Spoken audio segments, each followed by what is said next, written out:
வள்ளல் பெருமானுக்கு அருட்பிரகாச ராமலிங்க வள்ளலார் அப்படிங்கிற திருவருட்பிரகாச ராமலிங்க வள்ளலார் அப்படிங்கிற பெயரை சூட்டிய அந்த அற்புதமான பக்தர் யார்? வள்ளல் பெருமானை முதலில் பரிசோதனை செய்து பார்க்க எண்ணிய அந்த ஒப்பற்ற பக்தர் யார்? பிறகு வள்ளல் பெருமானுடைய பெருமை உலகம் முழுக்கவும் பரவுவதற்கு காரணமான அவருடைய 3 சீடர்களின் முதன்மை சீடராக விளங்கிய இந்த அற்புதமான மகான் யார் அப்படிங்கிறது தான் இன்று ஆசான் அகத்தீசருடைய அருள் கடாட்சத்தால் நாம் தியானிக்கப் போகிறோம். அருட்பெரும் ஜோதி அருட்பெரும் ஜோதி தனிப்பெரும் கருணை அருட்பெரும் ஜோதி அப்படிங்கிற இந்த முழக்கத்தை உலகத்துக்கெல்லாம் கொடுத்து இந்த ஆன்மீகத்தை எப்படி விளக்கேற்று எல்லார் மனதிலும் குடிகொண்டு அனுகிரகம் செய்து கொண்டு வரக்கூடிய அற்புதமான கருணை வள்ளல் தான் அருட்பிரகாச வள்ளலார் அப்படிங்கிற வள்ளலார் சுவாமிகள். வாடிய பயிரை கண்ட போதெல்லாம் வாடினேன் அப்படின்னு சொன்னால் ஜீவகாருண்யத்தை நமக்கு எல்லாருக்கும் உணர்த்தினார். ஜீவகாருண்ய ஒழுக்கத்தில் நாம் வாழ்ந்து கொண்டு வந்தோம் அப்படின்னு சொன்னால் வாழ்க்கையில் எந்த கஷ்டமும் வராது, அஜாகிரதையாலும் எந்த ஆபத்தும் அவர்களுக்கு எப்பொழுதுமே வராது. ஜீவகாருண்ய ஒழுக்கத்தை கடைபிடிப்பவர்கள் தர்ம சாலையை நிறுவினார். இந்த சத்திய ஞான சபையை உருவாக்கியிருந்தார். அங்கிறது அணையாத அடுப்பை அங்கே ஏற்றி வைத்திருக்கிறார். இன்னை வரைக்கும் எவ்வளவோ பேரோட பசியை ஆற்றிக்கொண்டு தான் இருக்கிறது அந்த வள்ளல் பெருமான் ஆரம்பித்த இந்த அற்புதமான அந்த அடுப்பு. வடலூரில் அற்புதமாக குடிகொண்டு இன்றைக்கி நம் மனதில் எல்லாம் குடிகொண்டிருக்கக்கூடிய இந்த அற்புதமான மகானுடைய ஒரு ஒப்பற்ற பக்தர், அவருடைய முதன்மை சீடர் ஆகப்பட்ட அந்த மகானை பற்றி தான் நாம் இன்று தியானிக்கப் போகிறோம். அவருடைய பெயர் என்ன அப்படி பார்த்தோம்னால் தொழுவூர் ஸ்ரீ வேலாயுதம் அப்படிங்கிற அந்த மகானுடைய பெயர். தொழுவூர் ஸ்ரீ வேலாயுதம் அப்படிங்கிற அந்த மகான் வள்ளல் பெருமானுக்கு எப்படி அறிமுகமானார் அப்படிங்கிறது நம்ம பார்க்க போகிறோம். வள்ளலார் பார்த்துக்கோம், சிதம்பரத்தில் சின்ன வயசில் இருக்கும்போதே அந்த திருவம்பல காட்சி அவருக்கு தரிசனம் கிடச்சிருக்கு. திருவொற்றியூரில் சாட்சாத் வடிவுடை அம்மனே இவருக்கு சோறு போட்டிருக்கார். அன்னி உருவில் இதெல்லாம் நம்ம பார்த்துருக்கோம். முருகப்பெருமானை தரிசனம் செய்ய வேண்டும் அப்படின்னு ஆசைப்பட்ட பொழுது முருகப்பெருமான் வள்ளலாருக்கு காட்சி கொடுத்திருக்கார். அந்த கண்ணாடியில் அவருக்கு காட்சி கொடுத்திருக்கார். இவ்வளவோ அற்புதங்கள் எல்லாம் வள்ளல் பெருமானோட வாழ்க்கையில் நடந்திருக்கு. அந்த வள்ளல் பெருமானுடைய 3 முக்கியமான சீடர்களில் இந்த முதலாக இருக்கக்கூடிய இந்த அற்புதமான சித்தர் தான் தொழுவூர் வேலாயுதம் முதலியார். இந்த தொழுவூர் வேலாயுதம் முதலியார் அவர் பார்த்தோம்னா அவருக்கு தமிழில் அதிகமான புலமை இருந்தது. இவருக்கு வள்ளலாரை பரிசோதிக்க வேண்டும் அப்படிங்கிற ஒரு ஆசை வந்தது. யாராக இருந்தாலும் சரி, விவேகானந்தர் கூட ராமகிருஷ்ண பரமஹம்சரை தன் குருவாக ஏற்றுக்கொள்வதற்கு முன்னால் பரிசோதித்து தான் பார்த்தார். அது மட்டும் இல்லை, குரு ஆன பிறகும் கூட ஒரு முறை விவேகானந்தர் விஷமத்தனமாக என்ன செய்தாராம், வேண்டுமே அவர் குருவை கிண்டல் அடிக்க வேண்டும் சொல்லி இந்த குருவுக்கும் பக்தருக்கும் இருக்கக்கூடிய அந்த ஒரு அற்புதமான ஒரு விளையாட்டு என்ன நடந்தது, ராமகிருஷ்ணர் படுத்துக்கொண்டிருக்கக்கூடிய அந்த பாய் கீழே ஒரு ₹1 நாணயத்தை வைத்தாராம். ராமகிருஷ்ணர் எழுந்து கார்த்தால எனக்கு முதுகு வலி குத்துறது, எனக்கு என்ன வைத்தார்களே தெரியல இதுக்கு பின்னாடி அப்படின்னு பார்த்தா அதுக்கப்புறம் விவேகானந்தர் சிரித்து கொண்டே இருந்தாராம். ராமகிருஷ்ண பரமஹம்சர் இந்த காம காஞ்சனம் அப்படி இந்த 2 விஷயத்திலும் கடந்தவர். அவருக்கு இந்த தனமாக இருந்தாலும் சரி, வேறு எந்த விஷயமாக இருந்தாலும் சரி, அவர் எந்த விதத்திலையும் அது பாதிக்காது. அந்த ₹1 நாணயத்தையும் அந்த ஒரு சின்ன காசை வைத்த காரணத்தினால் ராமகிருஷ்ண பரமஹம்சர் அவர் ஏன் விவேகானந்தர் சிரிக்க வேண்டும் அப்படிங்கிறதுக்காகவே இதை செய்து காமிச்சது மட்டும் இல்லாமல் இந்த பணத்திற்கும் எனக்கும் எந்த சம்பந்தமும் கிடையாது, நான் எல்லாத்தையும் கடந்தவர் அப்படிங்கிறதையும் மறுபடியும் விவேகானந்தர் கொண்டத்தில் விவேகானந்தர் தன் குருவை புரிந்து கொண்டார். இது போலவே குரு சிஷ்யர்களுக்குள் இதெல்லாம் ரொம்ப எப்பொழுதும் நடக்கக்கூடிய சில விஷயங்களாக இருக்கும். அவர்களுடைய அந்யோன்யத்தையும் அந்த ஒரு தந்தை மகன் இருக்கக்கூடிய அந்த உறவை தான் காட்டுகிறது. அதுபோலவே இவர் என்ன செய்தார் அப்படின்னால் வள்ளல் பெருமானை சோதிக்கணும் அப்படின்னு எண்ணியவர் சங்ககால இலக்கியங்கள் புலவர்கள் எழுதியது அப்படின்னு சொல்லி ஒரு ஓலைக்கிட்டு என்னெல்லாமோ பாடல்கள் எல்லாம் ஏற்றி அப்படியே ஏற்றி அவர் என்ன பண்ணுறாருன்னா வள்ளல் பெருமானுக்கு கொடுத்து அனுப்புகிறார். வள்ளல் பெருமான் அந்த பாடல்கள் எல்லாம் படித்து இவர் முன்னிலையிலேயே கேட்டாராம், சரி இதில் யார் எழுதினது அப்படின்னு கேட்டாராம். நிச்சயமாக சங்க காலத்து புலவர்கள் இது பாடினதுக்காக கண்டிப்பாக இல்லை. ஏன்னா பொருள் இலக்கணம் தெரியாத யாதோ ஒரு கற்றுக்குடி தான் இந்த வேலையெல்லாம் பண்ணியிருக்கிறது. யார் இது அப்படின்னு கேட்டபொழுது தான் இவர் சாஷ்டாங்கமாக வள்ளல் பெருமானுடைய பாதங்களில் விழுந்தாராம். அடியேன் தான் அவ்வாறு செய்தேன் அப்படின்னு சொல்லி இதுதான் அவருக்கும் வள்ளல் பெருமானுக்கும் நடந்த முதல் பரிமாற்றம். 2வதாக நடந்தது ரொம்பவும் சிறப்பான விஷயம். அதிலும் வள்ளல் பெருமானுக்கு இவர் மீது ரொம்ப கோபம் வந்தது.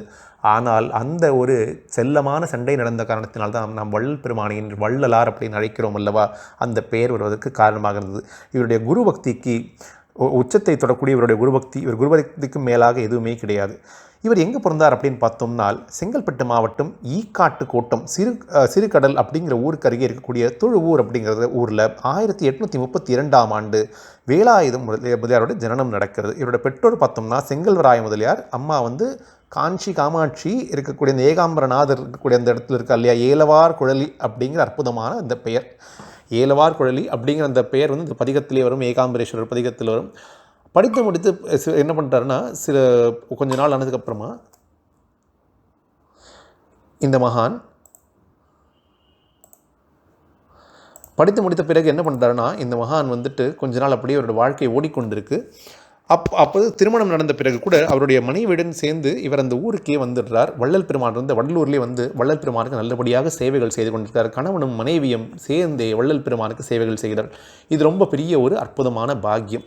இது இந்த வள்ளல் பெருமானுக்கு வந்து வள்ளல் பெருமான் எழுதிய அந்த புஸ்தகங்கள் எல்லாத்தையும் தொகுத்து வைத்துக் கொள்கிறார்.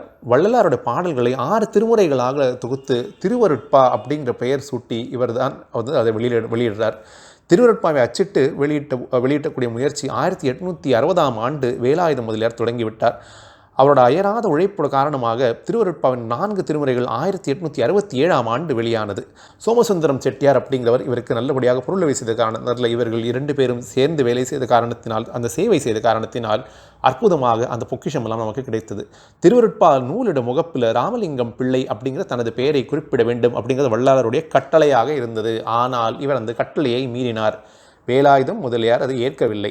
அட்டையில் ஸ்ரீ ராமலிங்க சுவாமிகள் அப்படின்னு அச்சிட்டார். அது மட்டும் இல்லாமல் அவருடைய ஆசிரியர் அப்படிங்கிற இடத்துல திருவருட்பிரகாச வள்ளலார் அப்படிங்கிற அந்த ஞான பெயரை அவர் சூட்டி அவர் உலகத்திற்கு அறிவிக்கிறார்.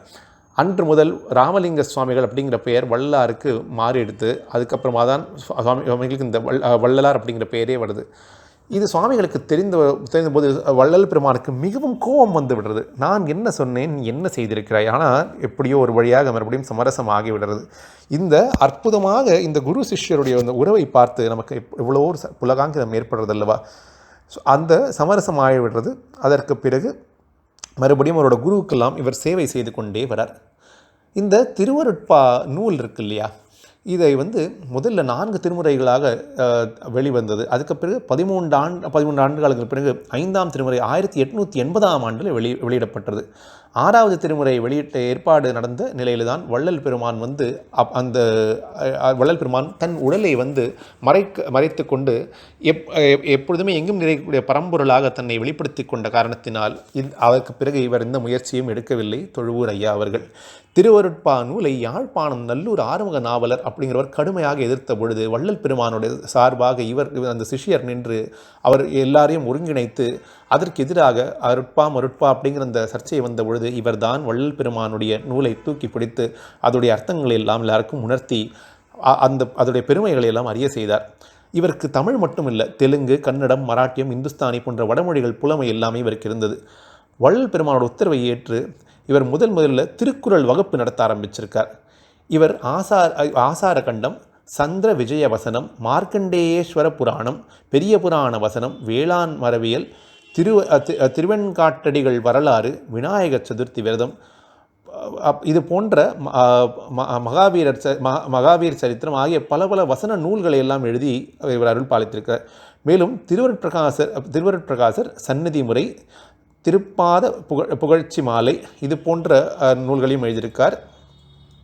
திருப்போரூர் கவி விண்ணப்பம், இது மாதிரியெல்லாம் இந்த போன்ற பல நூல்களையும் இவர் எழுதி அந்த இலக்கியத்துக்கெல்லாம் இவர் ஒப்பற்ற சேவை செய்திருக்கிறார். வள்ளலார் எத்தகைய ஆன்மீக சேவை, சமுதாய சேவை செய்து மக்கள் மத்தியில் மிகப்பெரிய எழுச்சியை ஏற்படுத்தினாரோ அவை அனைத்தையும் வேலாயுத முதலியாரும் அது போலவே தான் அவரும் செய்திருக்கார். அதனால்தான் வள்ளல் பெருமான் போன்று அவருடைய சக்தி பெற்று அவருடைய சிஷ்யராக வாழ்ந்து கொண்ட காரணத்தினால் வள்ளல் பெருமான் எவ்வளவு அற்புதங்கள் எல்லாம் செய்வாரோ அதுபோலவே இவரும் பல அற்புதங்கள் செய்து காட்டியிருப்பார். ஆனால் யாருக்குமே தன்னுடைய அந்த அற்புத சக்திகளை அவர் வெளிப்படுத்தி காட்டவில்லை. அது தேவைப்படும் போது மட்டும்தான் காமிச்சிருக்கார். ஒரு முறை வள்ளலார் வந்து ரொம்ப வயதானவர் கேட்டார் அப்படிங்கிறதுக்காக அவருடைய கையை கொஞ்சம் மண் எடுத்து திறக்க சொல்கிறார். அவர் கண்ணை மூடி திறந்த உடனே அந்த மண் எல்லாம் இருந்து சின்னதாக நிறைய சிவலிங்கங்கள் அவரோட கையில் இருந்துதான். அதுபோலவே இந்த மகானும் இந்த தொழுவூர் சுவாமிகளும் பல அற்புதங்களை செய்திருக்கார் அப்படிங்கிறது நமக்கு வியப்பை ஏற்படுறது. இந்த மகான் இப்படியே வள்ளல் பெருமானுடைய வழியிலேயே ஒழுகி வள்ளலாருடைய தத்துவங்களை எல்லாற்றும் உலகத்துக்கு எல்லாம் பரப்பி ஒப்பற்ற சேவை செய்து கொண்டு வந்திருந்த மகான் 1889ஆம் ஆண்டு பிப்ரவரி மாதம் 21ஆம் தேதி வள்ளல் பெருமானுடைய ஜோதியில் ஐக்கியமானார். இவருக்கு திருவொற்றியூரிலே ஒரு ஜீவசமாதி இருக்குது. இன்றும் வேலாயுதம் முதலியாருடைய அந்த ஜீவசமாதி ரொம்ப சிறப்பாக பராமரிக்கப்படுகிறது. திருப்போரூரில் இருக்குது. ஈசான மூர்த்தி தெருவில் அவரோட ஜீவசமாதி இருக்குது. இந்த ஜீவசமாதிக்கு பக்கத்திலேயே பார்த்தோம்னா இன்னொரு சித்தர் புருஷர்களுடைய சமாதியும் அங்கே அமைந்துள்ளது. அந்த நந்திக்கு பக்கத்தில் அந்த மகான்களுடைய பெயர் அப்படின்னு பார்த்தோம்னால் சுவாமிகள் அப்புறம் ஆறுமுகம் சுவாமிகள். அவர்களுக்கு தனித்தனியே அங்கே ஜீவசமாதி அதே இடத்துல தான் அமைந்திருக்கு. ரொம்ப குறுகலாக இருக்கக்கூடிய இந்த இடத்திற்கு போனோம் அப்படின்னு சொன்னால், அந்த இடத்துல உட்காந்து தியானம் செய்தோம் அப்படின்னு சொன்னால் நமக்கு பல பல ஆன்மீக அற்புதங்கள் வாழ்க்கையில் நிகழ்வது இன்றும் கண்கூடாக இருக்கிறது அப்படின்னு சொல்லி, இந்த மகானை சென்று தரிசித்து வள்ளல் பெருமானுக்கு சேவை செய்த இந்த தொழுவூர் மகானை நாம் தொழுது வாழ்க்கையில் முன்னேற்ற பாதையில் செல்ல வேண்டும் அப்படின்னு இப்பொழுது உங்களிடம் ஒரு விண்ணப்பமாக வைத்து உங்கள் பாதங்கள் பணிந்து கேட்டுக்கொண்டு, இப்பொழுது பேசப்பட்ட வார்த்தைகள் அனைத்தையும் திருவருட்பிரகாச வள்ளலார் சுவாமிகளின் பாதங்கள் சமர்ப்பணமாக வைத்து இந்த உரையை நிறைவு செய்கிறோம். ஓம் நமோ வெங்கடேசாய.